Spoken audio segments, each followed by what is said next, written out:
12 News at 10 with Mark Curtis and Caribe Divine starts now.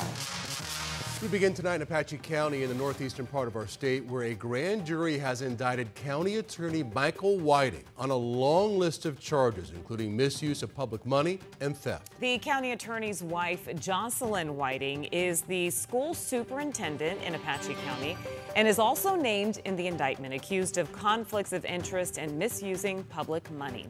Good evening and thanks so much for joining us for 12 News at 10. I'm Caribe Divine. And I'm Troy Hayden. Mark has the night off. The allegations laid out in a long indictment that came down today after an investigation done by the Arizona Attorney General's office.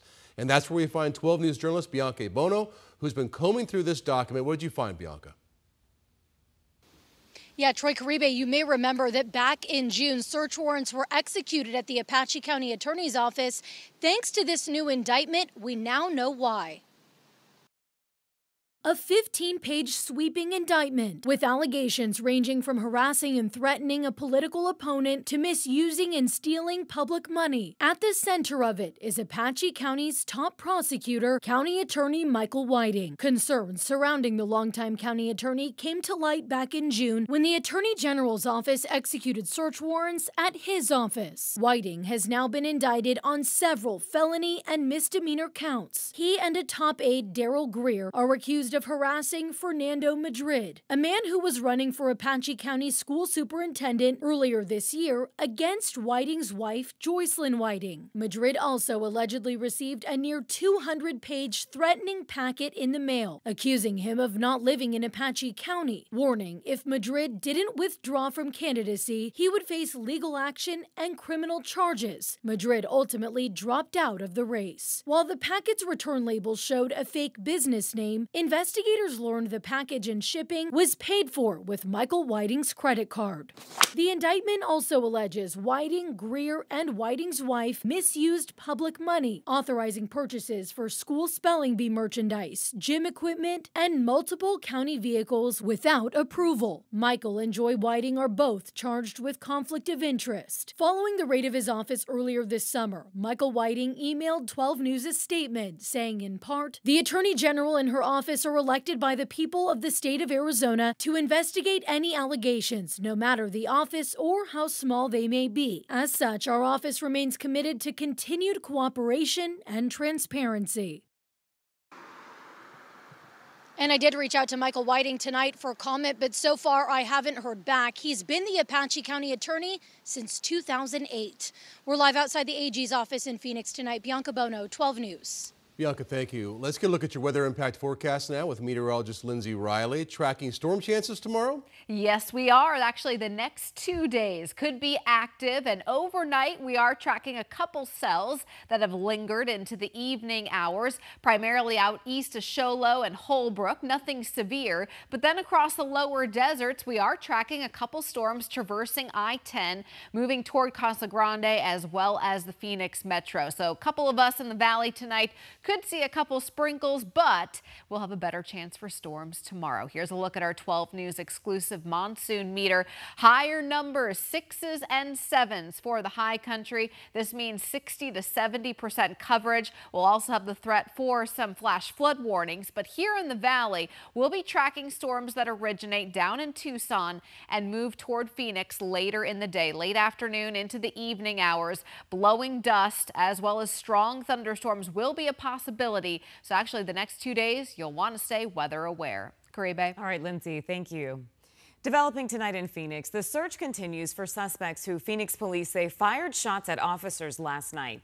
It happened shortly after 10 last night near Central Avenue and Thomas Road when police were trying to stop two cars that were speeding. That's when the officers turned on the lights to go after the cars. Someone inside one of the cars fired at them several times. They kept driving before eventually getting out and running away. Investigators were able to detain one person. He's since been booked on unrelated charges. Police say that the case remains active tonight. A burglary at a small business in the valley almost made the owner of that business close her doors for good. Over the weekend, a popular designer in downtown Phoenix had thousands of dollars worth of clothes and more stolen. 12 News journalist Chase Golightly joins us now in downtown Phoenix to tell us more about what happened. Chase? Troy, after everything that was stolen from that shop, the owner told me she was this close to shutting down her business until the community stepped in to lend a helping hand. It's vintage and vibrant clothing you can't find anywhere else. I wanted to offer people sustainable clothes, size-inclusive clothes. That's because Kelsey Garner custom makes them all by hand. Some pieces can take me up to 12 to 14 hours. She created KS Garner, gaining more than 100,000 followers on social media, all while operating in downtown Phoenix at one of the many historic homes. That is my passion, making clothes that fit people so that they don't feel like they are out of place. But being an entrepreneur, it's been a hard year for business. Then over the weekend, Garner walked into her shop Saturday morning to find several clothes were missing. Because I'm also pregnant, and I thought, okay, my pregnant brain, like I'm just forgetting. Then she realized her professional camera, light kits, a vintage sewing machine, and several high-end vintage clothes that were going to be used in an upcoming runway show were all gone. Clothes that she put her heart and soul into making. That took me around 200 hours to complete. All stolen within just a few hours. It feels violating, and I feel like a piece of me is gone. She estimates everything was worth about $20,000. Garner filed a police report, but has no description of who is responsible.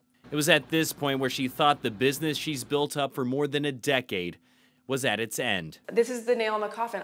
I truly cannot financially recover from this. Like, I need to find a different career path. That is until some of her friends started this GoFundMe to help raise money to get her back up and running. Within just 3 days, it's raised nearly $13,000. I have cried so many tears just in awe because I've been scared and I have people steal from me, which is like the worst that people can be, but then I see the best that people can be. Now that doesn't mean she forgives those who took so much from her in this burglary, but says it's putting her back on the path of something she has so much passion for. Because my community made me feel like I can do this again. I am not stuck. Garner also told me she will use some of that GoFundMe money to install a security system at her shop to make sure something like this never happens again to her. We're live in Phoenix tonight. She's Lightly, 12 News. Yeah, Chase, hopefully she can recoup some of that money. Thank you so much. Well, tonight, a Valley boy is seriously injured after getting bit by a rattlesnake on a camping trip in Yavapai County. 12 News journalist Gabriella Becerra is live at Phoenix Children's Hospital, where the 9-year-old is recovering tonight. And Gabby, how is he doing? Well, Caribe, I spoke with Lennon's mom just a few hours ago, and she tells me he's been so brave throughout this entire process, and he's doing quite well tonight considering those injuries. They weren't sure that would be the case just a few days ago, but I want to tell you the pictures we're about to share are graphic. A happy camping trip in Mayer, Arizona ended in fear for a Valley family. It was bad luck. Lennon's very curious. He's picked up little garden snakes before. You know, little harmless guys, little tiny ones, but this was probably a 4-foot snake. This rattlesnake bit 9-year-old Lennon Bame on his ring finger. Lennon just kind of came running and he said, owie, owie. I immediately looked for where he was, holding his hand. I saw the 2 puncture wounds on his right ring finger. With the 2 dots of blood. Michelle Bame says they got in their truck and rushed down the mountain until reaching enough service to call 911. An ambulance met them halfway and rushed Lennon to Yavapai Regional Medical Center. I was afraid of losing a child. By then, Michelle says her son's hand was swollen and his finger already turning purple. Russian was fast and furious. Doctors started Lennon on anti-venom. He was airlifted to Phoenix Children's, where he's still undergoing treatment. I believe it was something like 40 vials of anti-venom. Stops progression, but it won't reverse damage. This is Lennon's finger 36 hours after the bite. The doctor tells Michelle the tissue is severely damaged and Lennon could lose part of his finger. We're playing the waiting game now. But she says Lennon's been tough through it all. He's telling us in his little groggy state, no more snakes. No more snakes. And she encourages people to always be aware of their surroundings. Unfortunate that it happened to Lennon because he's only 9 and he was just curious. But truthfully, anybody could have walked by that snake and gotten bit, per where it was. The way it looked, it just was so camouflaged.